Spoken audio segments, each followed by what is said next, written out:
Today on Locked On Red Wings, Scotty and I are going to recap the Florida Panthers Detroit Red Wings game, and also, how do you feel about it Friday?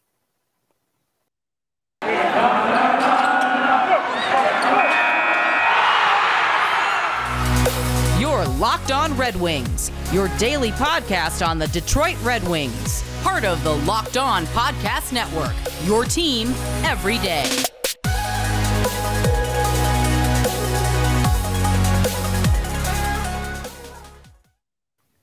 Welcome back to the Locked On Red Wings podcast. We are your hosts, Brian Fisher and Scotty Bentley.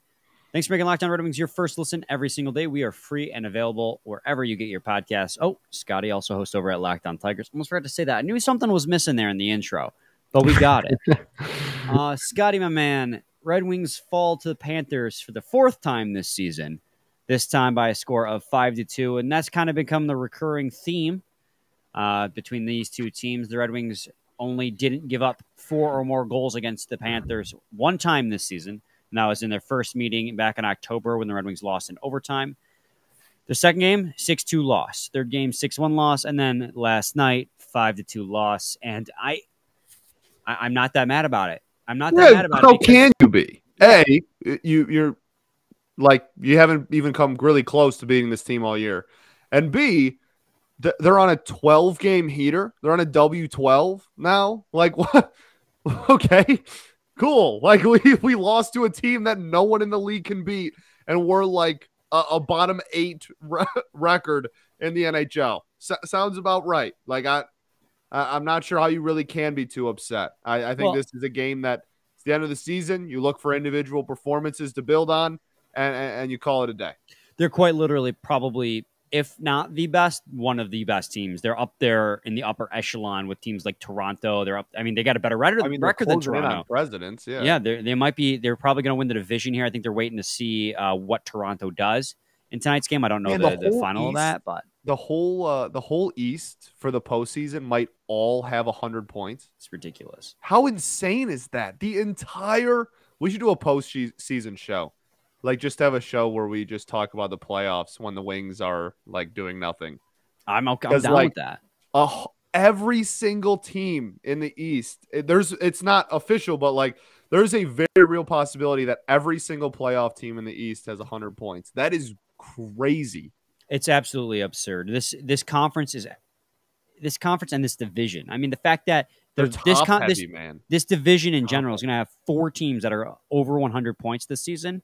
And then that separation between 4th and 5th place is 30 points. I mean, it makes it really daunting as a rebuilding team to go, okay, well, we might be competitive in the next coming years. The only thing you got for us, at least, to hold on to is Boston's getting older. Like, that's really all you have to hang on to, because Florida's young and has been kind of waiting in the wings for a while.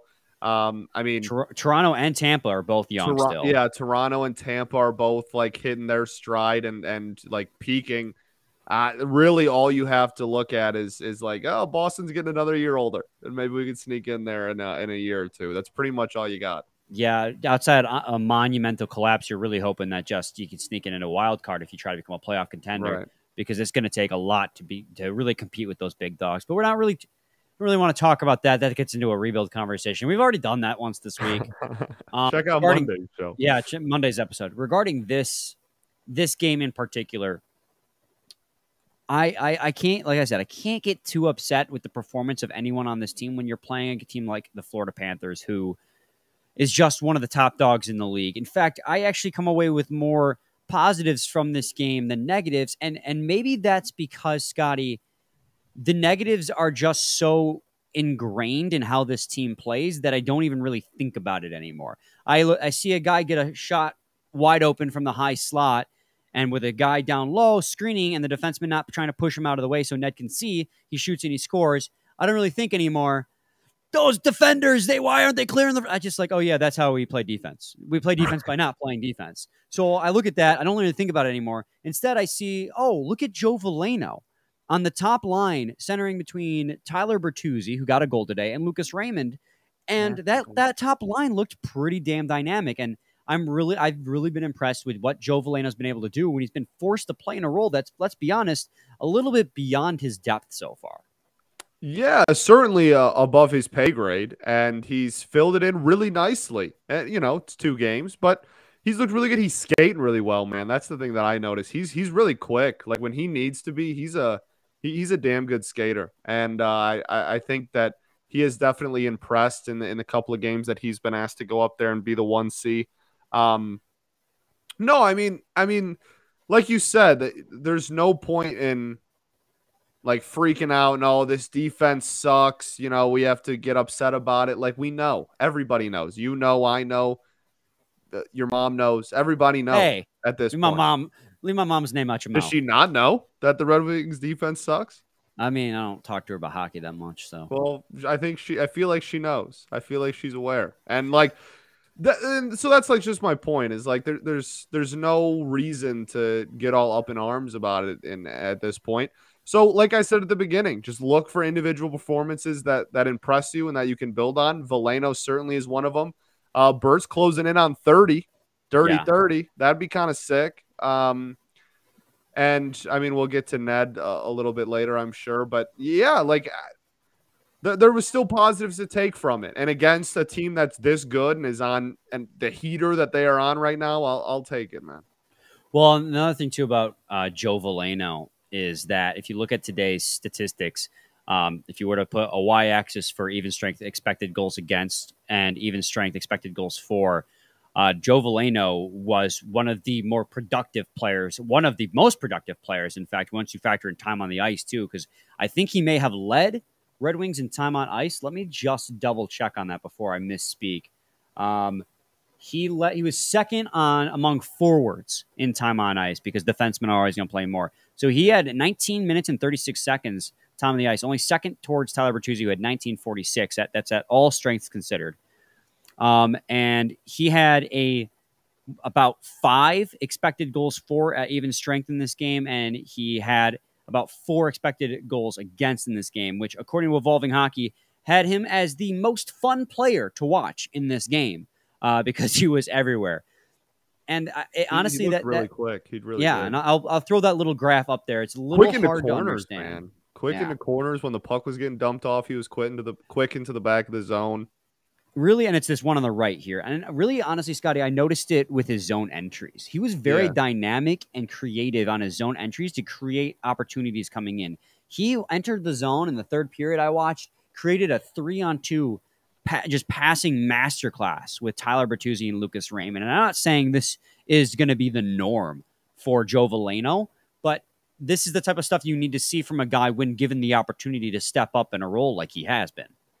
Absolutely. No, absolutely. And if he can build on that and take that into the summer and then into next season, I mean, if we get a bona fide, like really solid 3C on like a championship team, 2C on maybe a weaker team out of Joe Veleno, that's a massive win for this organization. Yeah, a massive win. Tyler Bertuzzi too, deserves a shout out. He also, I mean, it might have just been that line had good chemistry. I don't really know what it was, but he came out today and he looked really sharp as well. He had a couple really nice passing plays. He obviously had that goal as well. That what a goal! Yeah, I really like that. Somebody on Twitter said like that puck found its way, and I'm like, it didn't find its way in. He just was super patient and he fooled everyone on the ice into thinking he was going to pass. In fact, watching it live, I thought he did pass it to Lucas Raymond, who immediately like did that. I'm going to give it to you. Now give it back, like give and go. I thought that's what had happened when he had crossed him in the offensive zone. He never gave him the puck, and everyone expected him to give him that pass, Lucas Raymond that pass, and Tyler Bertuzzi never did. And then he just shot it top corner against Spencer Knight, who was unreal in this game, and I got to give credit. Baby. Yeah, he was. Great game. And but I mean, we got some good shots off, some good opportunities off. Again, I'll gladly take the game we had. Yeah, I mean, it is sad that you lose 5-2, and we're just like, yeah, you know what? There are some positives in this game, but that's where you're at with this team, especially with their team that's rebuilding, that's been eliminated from the playoffs. You just take the positives where you can find them, and we're going to talk about those positives because you guys have listened to us talk about the negatives a ton. And we all know what it is. So Tyler Bertuzzi getting a goal, we're going to talk about it. We're going to talk about Joe Veleno stepping up in the offensive role and looking good. In fact, Joe Veleno in this game, at 5-on-5 was an above 50% expected goals for percentage. And that was another thing too, is the bulk majority of this team at 5-on-5 was an above 50% expected goals for percentage. The Red Wings actually had the majority of the quality shot attempts in this game at 5-on-5. The reason why in the end that the Panthers were able to win was just because the Red Wings took too many penalties, and that's going to kill you, especially that 5-minute penalty, which we're going to get into in the second segment. But first, I got to talk to everyone about Built Bars. Put the banner up. Put the banner up. Thanks. Good call. Good call. Boom. Banner up. Have you tried the Puffs, guys? If you haven't, you're missing out on one of Built Bar's best tasting bars. Puffs are the first ever protein-infused marshmallow. They're fluffy. They're marshmallowy. They're not just a protein bar. They are a treat. And they're covered in 100% real chocolate. Puffs are a fan favorite with some incredible flavors. Yummy cinnamony churro, coconut marshmallow, banana cream pie. They are so good. These are going to be your new favorite. All Built Bars are covered in 100% real chocolate. That includes those Puffs. Low calorie, high protein. Replace your candy bars with these. They are better. Typical candy bar can be anywhere from 200 to 300 calories. Compare that to a candy bar, which usually has around 240 calories, 30 grams of sugar, and dozens of net carbs. They got tons of flavors to choose from as well. Mint brownie, coconut almond. New for this month, white chocolate cookies and cream. They are delicious, and new flavors are coming out all the time. If they think a flavor might be good, they'll make it. It will be delicious, and it'll be good for you. So go to Built.com. Use promo code LOCKED15 to get 15% off your order. Use promo code LOCKED15 for 15% off at Built.com. Segment 2 here, Locked On Red Wings podcast, Friday edition, the final episode of the week. Where do you want to roll into from here? We touched on Veleno. We touched on Burt. Can we talk about the penalty stuff? Let's talk about the penalty stuff. The Seider hit. I think we feel similarly, or I feel like we will feel similarly about this situation. But there's, by definition, what Sonny did was a 5-minute major. But yes, I think the thing that upset people and upset me was the fact that that was a 5-minute major plus a game, and the blatant hit to Moritz Seider's head was nothing at all, like completely no call whatsoever. So I think you can walk a fine line of like, hey, that is a 5 major, but also let's call it both ways maybe. And you don't have to be all like completely all in or all out, or like what we did wasn't a penalty at all. It's just it is a really bad look because even the broadcast is like, oh yeah, that's a rule in place to protect the hands, and like it's a really bad look to prioritize hands over heads. I think is like the biggest thing. No, I completely agree with you on that. I don't really have a problem with the 5-minute penalty that they called on Sundqvist, because he did make 0 attempts to play the puck. He came down like a hammer trying to slash. It was a 5 major, yes. Probably with an intent to get the stick, but ended up hitting the hand. So I don't have a problem with that in a vacuum. My problem with it, of course, like you said, comes in with the Sonny Milano hit on Moritz Seider, and people's argument will be that, you know, Seider kind of like brought his head down to that level. But Seider is also like 6'5". So Sonny Milano's not going to, even with his head a little bit down like that, you're not going to hit him in the head unless you elevate your arms and extend them, which Milano did in the replay. He extended his arms out and raised them because he was trying to make contact with Seider. Instead of like the other day against Tampa Bay, remember when Lindstrom got absolutely lit up in the corner? The Tampa Bay player, tucked his arms in and went body to body. Clean. Yeah. Milano extended his arms and basically essentially punched Seider in the side of the head as he was skating by. So in a vacuum, I don't have an issue with the Sundqvist call. I don't even have an issue with the 5-minute major because, you know, they created this rule to protect the hands because you're playing by the rule book. But if that's a penalty, then you absolutely have to call the penalty on Moritz or against Sonny Milano on the Moritz Seider hit. Because and especially with all the things that we talk about with concussions and CTE in both football and hockey, where they're the most prevalent these days, to let a play like that just fly by, but then immediately make a determination on that slash just is a really bad look for not just the referees but the league. But there was some really weird calls in the entire game. Yeah, there was. It was. I mean, and like it got pretty chippy there at one point after the Rasmussen hit on Bob. Like it got pretty chippy at points. But I think the biggest thing for most people was just it kind of feels like the whole season this has been happening, and there's been a lot of hits. When we hit somebody, it's clean, and then when it's the other way around, or when we hit somebody, it's a penalty, and when it's the other way around, it's clean. And last night was a very clear example of, while ours was a penalty, that there certainly should have been too. Oh, absolutely. And of course, that 5-minute call to Sundqvist led to a power play goal. The Red Wings actually did a pretty good job killing it off for the most part, but that wears on you, especially against a team like the Panthers. It's just, man, I don't. These are the refs. These are what they're going to do, or guess in this case, what they're not going to do. They're not going to be. I won't even say that they're not being fair. They're just not going to see, and they're not going to call everything, and it's going to suck sometimes.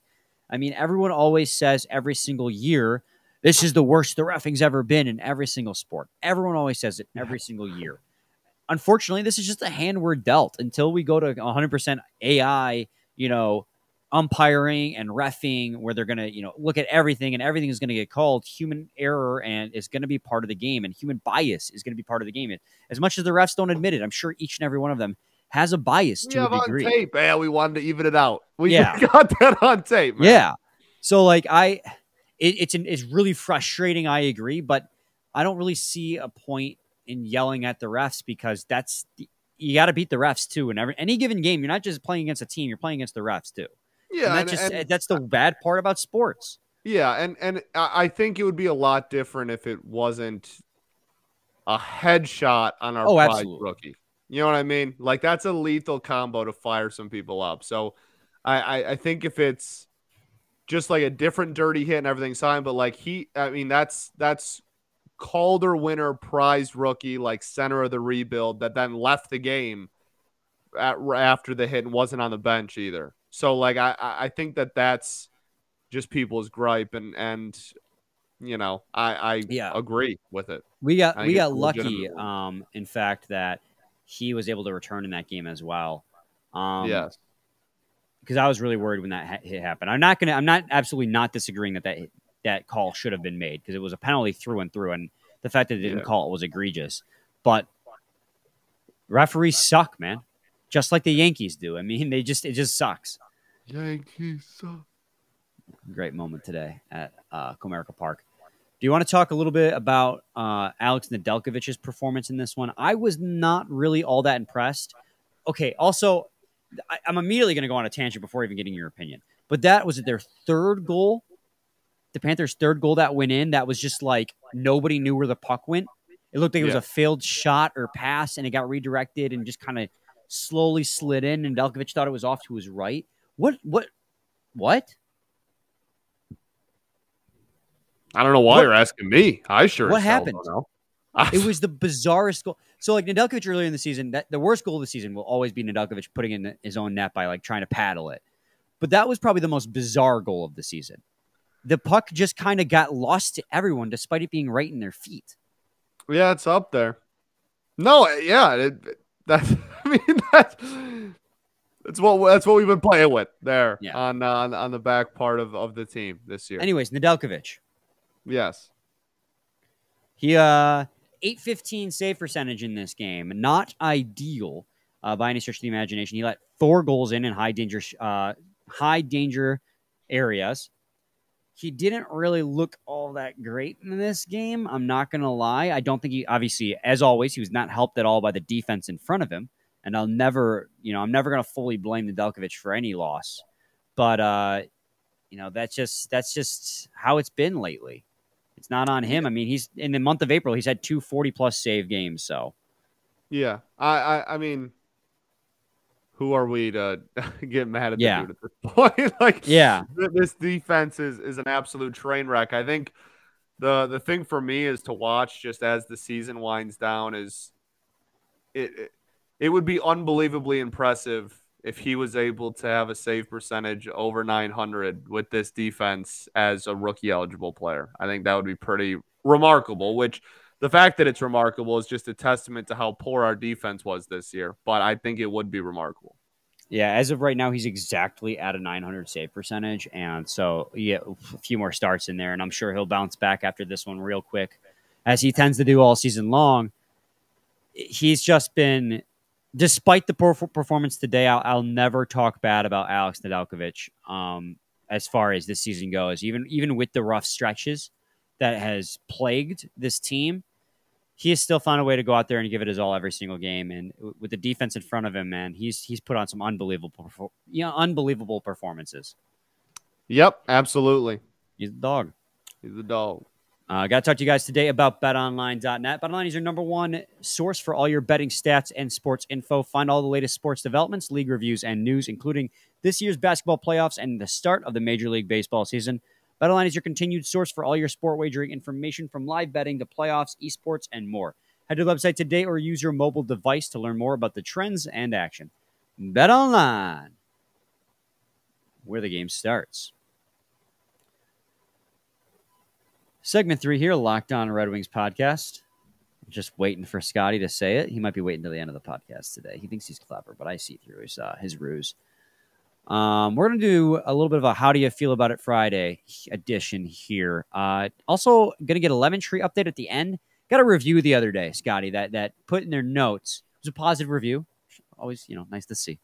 But they wanted a Lemon Tree update, so I'm going to honor that request. And at the end of this, I want to know what's going on with the Lemon Tree, because we haven't talked about that probably since Nolan left. I don't know if I've ever asked about it. No, you and I did it once early on in your tenure, though. It's probably been a solid 5 months, 6 months, yeah. But first, how do you feel about it Friday, Scotty? I'll be honest, I don't have anything off the top of my head right at the moment. So, how do you feel about Miguel Cabrera getting walked? Oh, that's a great one. In the moment, man, I was going off. I was so pissed. I thought it was the Bush Leaguest thing in the world. Having sat down and thought about it, I understand. I mean, strategically, you had a lefty coming up to the plate next, and lefty hitters do worse against lefty pitchers. It's a better matchup. Specifically, is significantly better against righties than lefties. You load the bases, so you force that final out at any base. So it logically makes sense. You're going to try and put your team in a position to win every single game. That did it. It backfired on Boone, but I understand. But I also do not fault any Tigers fan, myself included, because I was pissed off when it happened, for booing and chanting "Yankees suck" at Comerica Park. Well, one, because it's the Yankees, and that's always applicable. But I understand, because Miguel Cabrera is one hit away from 3,000, and you intentionally walk him in his final at-bat of the game. Yeah, no, I kind of break this down a lot more on Locked On Tigers today, but it is, both are true. Both are absolutely true. If you're a fan, you paid money to see him get every AB possible to try to get 3K, intentionally walk him, go ahead. Boo the hell out of the Yankees. They deserve it. That Lord knows they deserve it. So you have every right to boo them and chant "Yankees suck," and I fully support it. But it's also true that it was the right baseball move. So, both can be right, and I fully support the chant. I fully support the fans' reactions, and I love the city of Detroit. So, how do you feel? One of my questions I have for you is, how do you feel about next week being the final week of the regular season for hockey? It's crazy, ain't it? I don't know how. I've never done a postseason before, an off season. I don't know how that's gonna work. We're gonna find out real quick how much content I'm capable of churning out. No, we'll be good. This was my first full season, I think, because COVID messed things up. I'm trying to think. I joined in February of 2021. So I believe it was early on, but it was only it was a few weeks into last season because COVID did push everything back, and I started that season in like January or something crazy, right? Yeah, it was a weird season. It lasted like 3 months. Yeah. So I this was my first like full season. And I mean it's wild, man. It's wild. I've already been here for well over a year now. Heading into off season number 2, and I'm pumped about it. I'm really pumped about the off season for real. I think that you and I can do a lot of really fun stuff in the off season. I think we can get way more interactive with like listeners as well. That it's a lot easier to do that in the off season than when you kind of have to talk about the game every night and such. Also, with YouTube comments, like consistently getting feedback on every episode is there's really so easy much to, stuff like, we can do with interact. video, like with draft profiles. You know, like we can put up clips of like, you know what I mean, of like players we might draft and stuff. Like there's if right the copyright have, stuff. We can do screenshots. We have permission to right, yeah. No, yeah, we follow copyright rules here.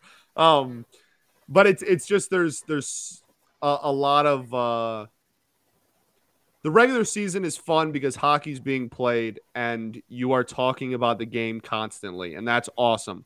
The off season's fun because you kind of get to use your imagination a little bit, and we can open a ton of doors of what to talk about. I mean, free agency, the draft, obviously, like I said. Even reviewing this season as well. Right, reviewing. I mean, talking about the postseason. Just there's so much stuff that we're going to be able to do in the off season that we honestly might not have had time to do in the regular season, just because we always got to be talking about the game being played. I mean, guests, we're going to have a lot of cool guests on. We've already got some of those like starting to line up. Like it's going to be fun, but it is always bittersweet when the season ends too, just because like I know that in like 2 weeks, I'm already going to miss it again. You know, it's not going to take long for me to start missing it again. Guests are a big one that we just haven't had a lot of time to do, especially with just how our schedules are with me working down at the arena. It's tough to line up a guest because no guest is going to want to record at midnight. That's just not how it works. Yeah. And then as well, like with the game previews and game recap episodes, it's hard to get also, draft profiles in there. I know some shows are like, I think the Locked On Sharks have already started doing draft profiles. And that's something like we want to get into for sure. That's another part where the guests come in. So it's definitely going to be an exciting offseason. We got some stuff in the works. I already have a verbal agreement to have a guest on next week. But of course, I'm not gonna spoil that yet because anything can happen. But look out for possibly a guest episode next week. Yeah, it'll be a very cool off season. We'll have it'll be our first off season on YouTube. I mean, there's a lot of stuff that we'll be able to do. So I'm like a couch cast one of these days. Like I'll just be like laying in my bed. I'll have my phone up above me like that. Fun fact, actually, so the episode where Nolan announced I was going to take over, I was driving home from work. And when I was doing it on my phone, I wasn't doing it in my setup right here. So when we were talking, I was just sitting on my bed right here with my back against the wall. And so we were recording a podcast with me literally just lying in my bed after I got out of work. Before Nolan was never on YouTube, right? He left right when we made that transition, but we would Skype because it's obviously a lot easier to when you want the other person to talk and such when you're looking at each other. So we would Skype each other or FaceTime or whatever while we would record. And in the early days, Nolan had like some leg injury, like he hurt his leg. Yeah, that's right. And for the first, I want to say, month to 2 months that I was part of this show, Nolan was recording every episode in bed, peek behind the curtain there. So yeah, I've pretty much, if I'm at this location, I pretty much am in the same spot every day. But yeah, I just remember like the Skypes and Nolan when I was a guest twice before I was a co-host. Nolan and Ethan had me on, and Nolan was in bed for those too. I think. So that's too good. Oh, how do you feel about episode 500 being next week? Yeah, man, we're gonna have to do something fun for 500. I know I think it's Tuesday's episode is when I counted. Episode 500 will be Tuesday's edition. So I don't know what it's gonna be. So how we got to figure something out. Yeah, Some we kind gotta- of celebration we're for gonna have that. to do something fun for $500. Something fun. I have no ideas yet, but we'll figure something Yeah, out. we'll figure it out. You got any? I can give you a lemon tree. Oh yeah, let's do that. Okay. It's killing the game. It's an absolute champ. We're getting close to it going back outside. It's obviously not there yet because it's still pretty cold the majority of the time. But like usually like mid-late May is when it goes back outside. So we're getting really pumped for that. That's like the later part of my childhood. That was like always how I identified when like summer was truly around the corner, was when the lemon tree went from my living room to back outside. So we're getting close there. We've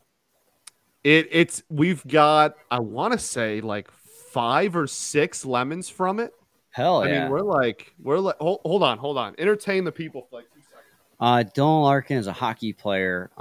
He's currently injured for the rest of the season. I'm just waiting for Scotty to come back. He's got a Lions banner in the background. Is that like some kind of Detroit Tigers? Oh, he's back. That is a healthy looking lemon. Oh my! Look at that bad boy. Right from my living room. That's like a lemon you see in commercials when they're talking about lemons and lemonade. It's beauty. It's a beauty, right? That like no blemishes on that baby. I have a big head, man. That's like a size 7 3/4 lemon right there. Look at that. Like that's like big, man. So 7 3. Can I get a banana for scale? I think I have one actually. Yeah, go grab your banana real quick. I can go get a banana. No, yeah. So it's cooking, man, and big tea family. So gotta putting a slice of that into tea every day. It's the size of your palm, bro. Yeah, I know. It's a tank, man. It's big. You're a Goliath. So that's yeah, just how big that boy hands, is. Yeah. So no, it's probably like the size of my whole hand. It's like finger to finger. I'm not gonna lie. It's cooking though. It's good. Yeah. So there's your lemon tree. First lemon tree Friday update in a very, very long time. There we go. It's doing well. And once it goes back outside for the summer, that'll be a monumental moment. Any final thoughts, man? Your mother. Wow. That GIF got posted twice on social media today. Oh, he can't talk. He's dying laughing. He is cracking himself up right now. Oh my God. You're really proud of that one. That was objectively a banger. Like that was hilarious. So you're an idiot. Oh my God. All right.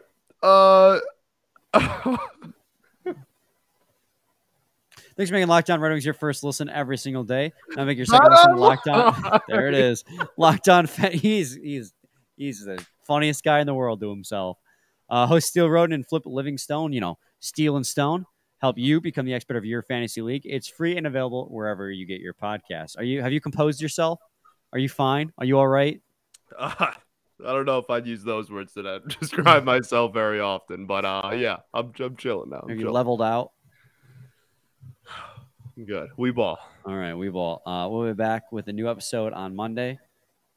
I just keep thinking you're going to say something else. No, same time, same place. It's your team every day. Every day. I just don't trust you anymore.